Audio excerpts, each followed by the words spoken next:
Belias has been the focus of a lot of lore crafting since 2.0, given its brief feature in the Summoner questline and its so far unique allusion to the Espers amongst the Eorzean primals. Zodiac, the most powerful of Espers in Ivalice, is the god of the Ascians in Final Fantasy XIV. The Ascians we have encountered have all used the names of Ivalice's Scions of Light, excluding only Travanchet, whom is most likely a pseudonym for Laha Brea or another Ascian.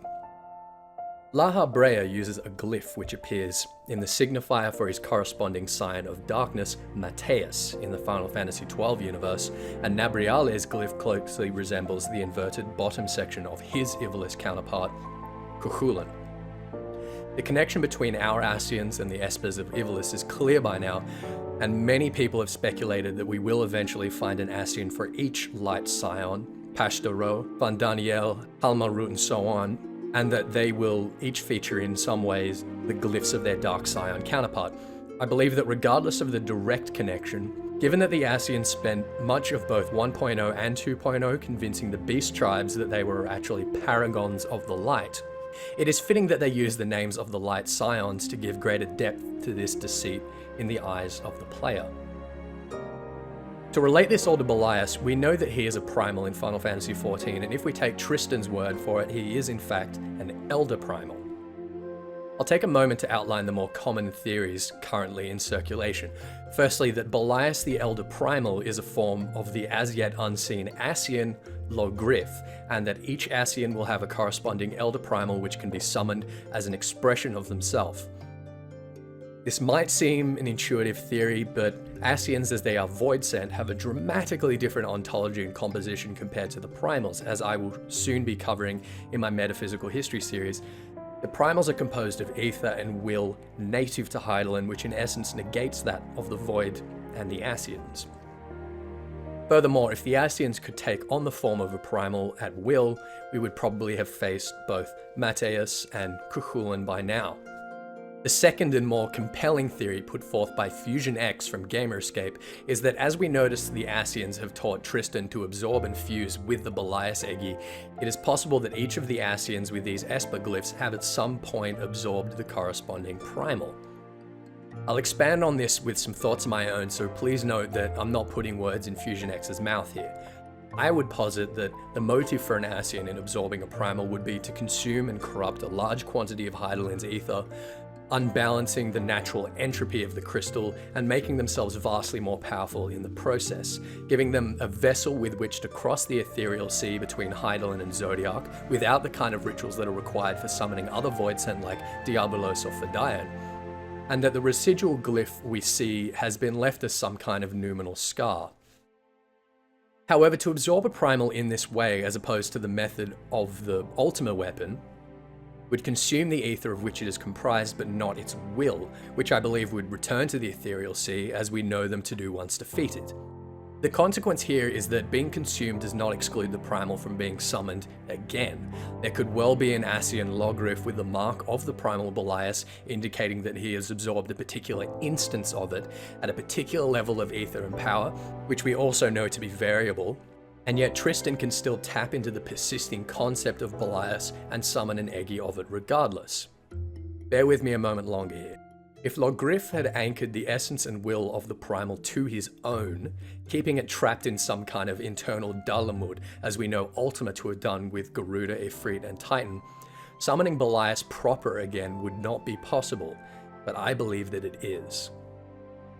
It follows that even though Laha Brea possesses the symbol of Mateus, it does not mean that there are two forms of the same creature, nor does it mean that Laha Brea's absorbing him excludes Mateus from at some future point being summoned independently in Eorzea with a cache of crystals or another plentiful source of ether.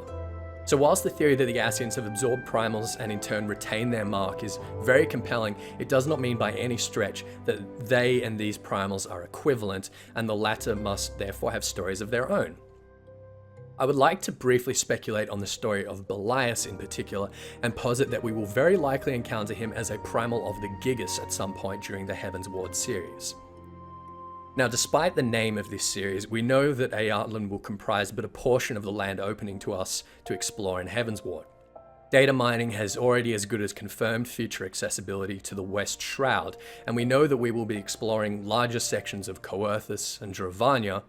from the direction of the main scenario and the images that have been teased to us so far. Among these teasers is the pending possession of our very own black chocobo, and some recently added flavor text tells us that these chocobos hail from and can still be found within the largely unexplored Abelathia's spine.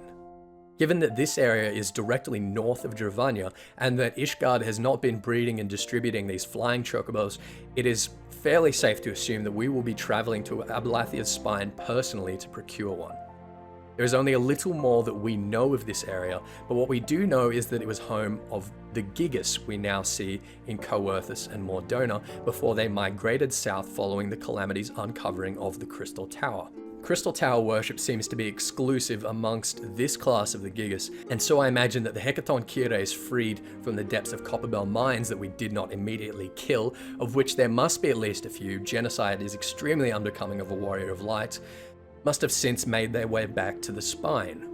Given that the spine is indeed largely unexplored and unadulterated, once the adventurers begin to pierce it and tame it, progress will not be far behind. The gradual flourishing of Revenant's Toll comes to mind here.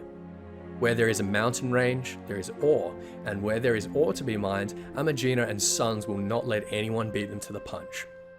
My speculation is that these Ul'dah prospectors will begin to seep into the spine, and the surviving Hecaton Kyres, with their enslavement still fresh in their memories, will not hesitate to fight with their backs to the wall in the way that all the beast tribes best know how, by summoning their primal.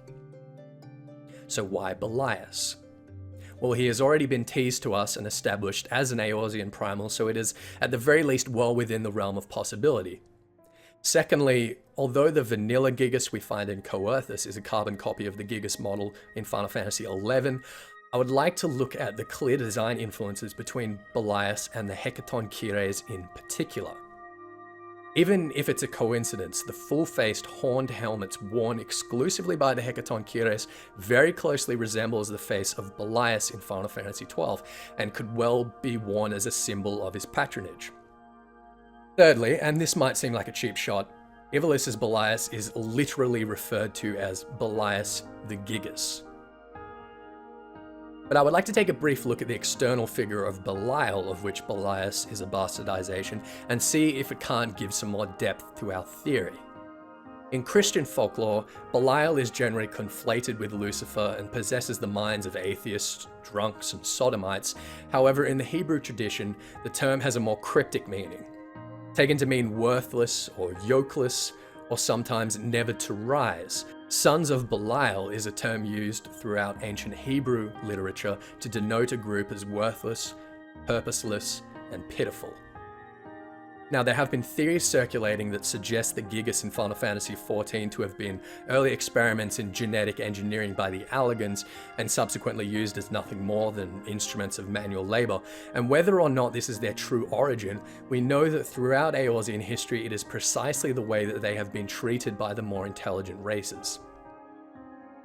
The recent dynasties of Ul'dah in particular have seen no further worth for the Gigas once Copperbell mines were depleted, and gladly sealed them within. In the eyes of Eorzea, the Gigas truly are sons of Belial.